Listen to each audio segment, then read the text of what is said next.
Welcome to Salad with a Side of Fries. I'm your host, Jen Trepic, talking wellness and weight loss for real life.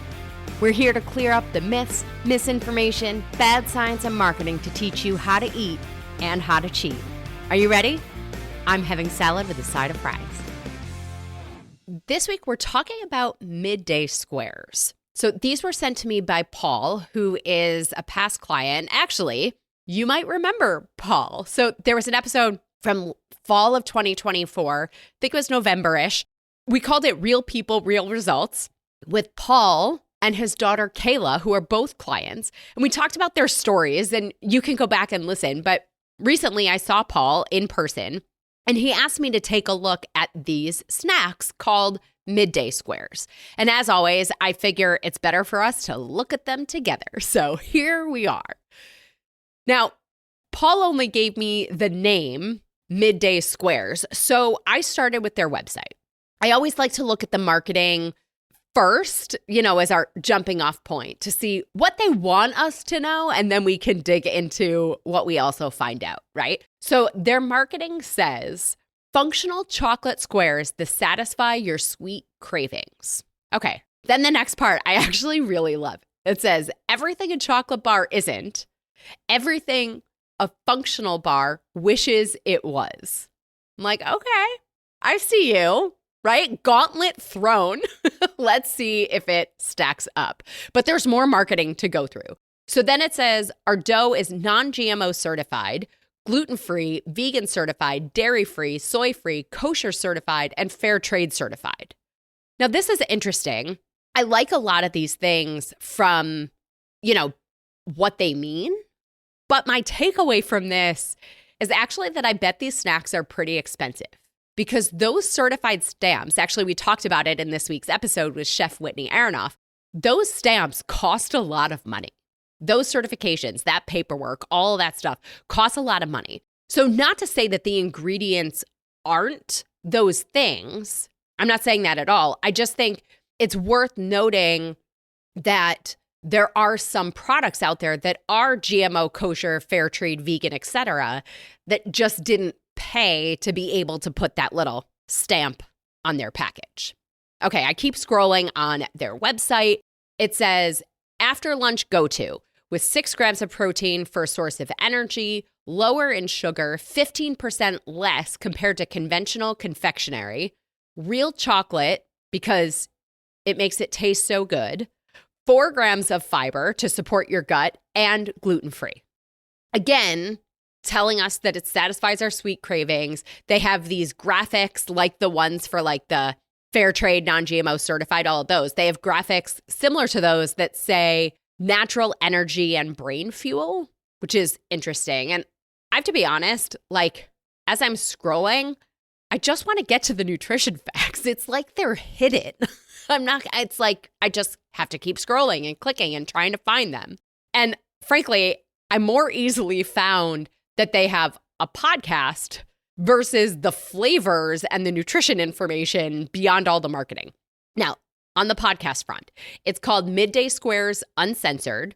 I have not listened to it, but from the description, it is more about business and entrepreneurship than it is about health and wellness and things like that. Feel free, check it out. I can't speak to it, but okay, now I see the flavors. They have peanut butter, literally spelled B-U-T-T-A, peanut butter, cookie dough, crunchy peanut, brownie batter, and almond crunch.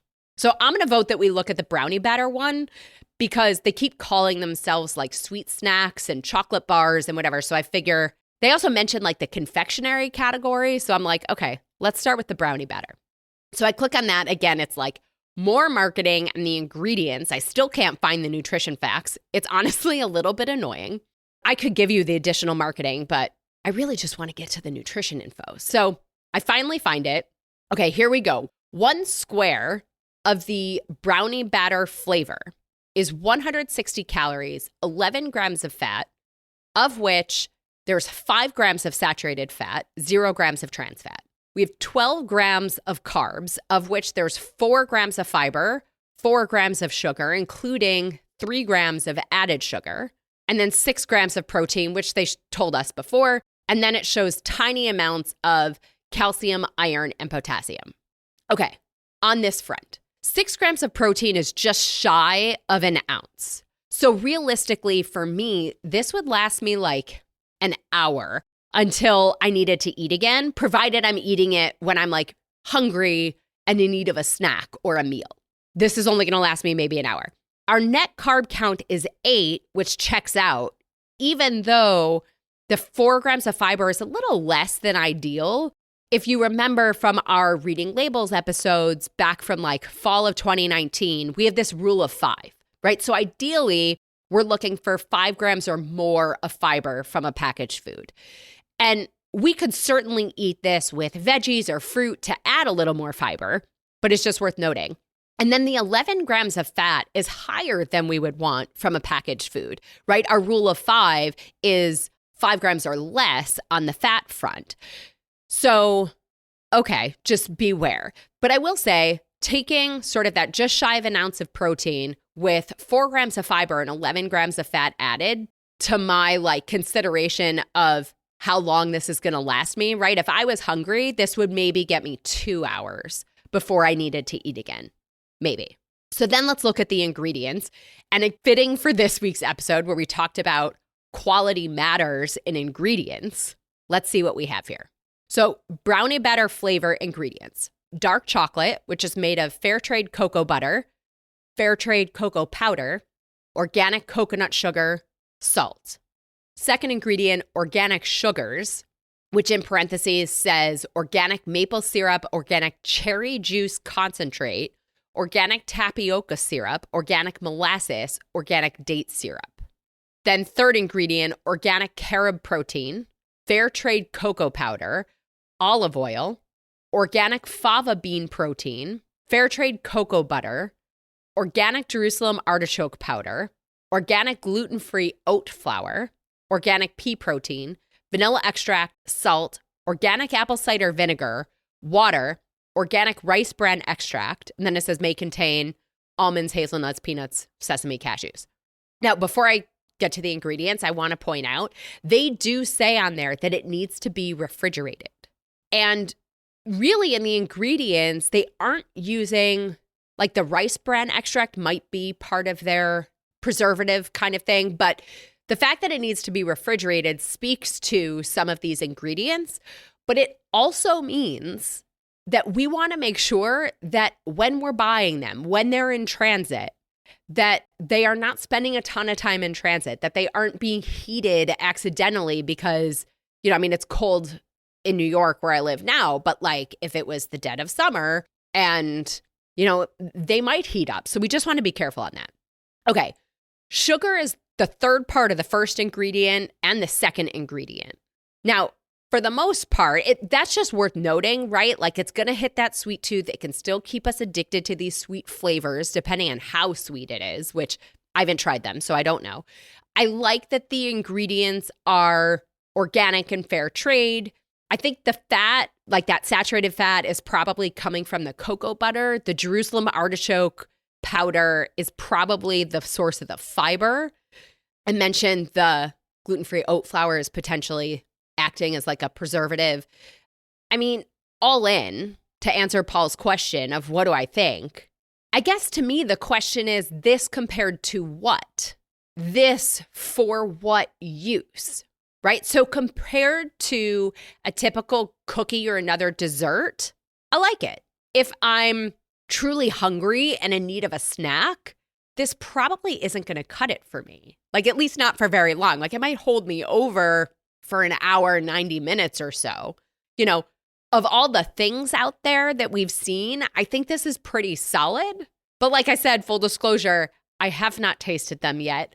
This one was the brownie batter. Also, in the interest of full disclosure, knowing me, I'm probably going to add some natural nut butter to it to cut the chocolate because I'm not the biggest chocolate person.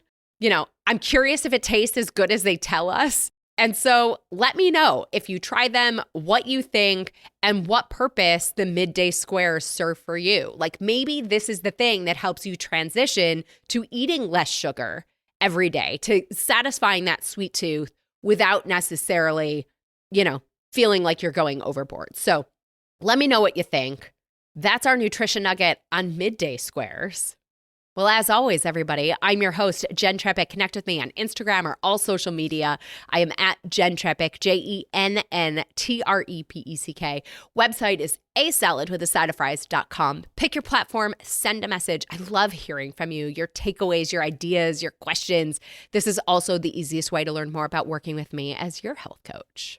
And friends, if you are not already, join our membership program by going to glow.fm/saladwithasideofries. This shows your support for this podcast, this community, and most importantly, it supports your health. You'll get this week's recipe for the chocolate raspberry cashew butter cups. Well, friends, that's it for today's episode of Salad with a Side of Fries. Congratulations for making yourself and your health a priority. Thanks so much for joining us. Be sure to click subscribe or follow on your favorite podcast platform. Share us with a friend, and we'll be back next week. Always remember, you deserve it, and you are worth it. Happy healthy.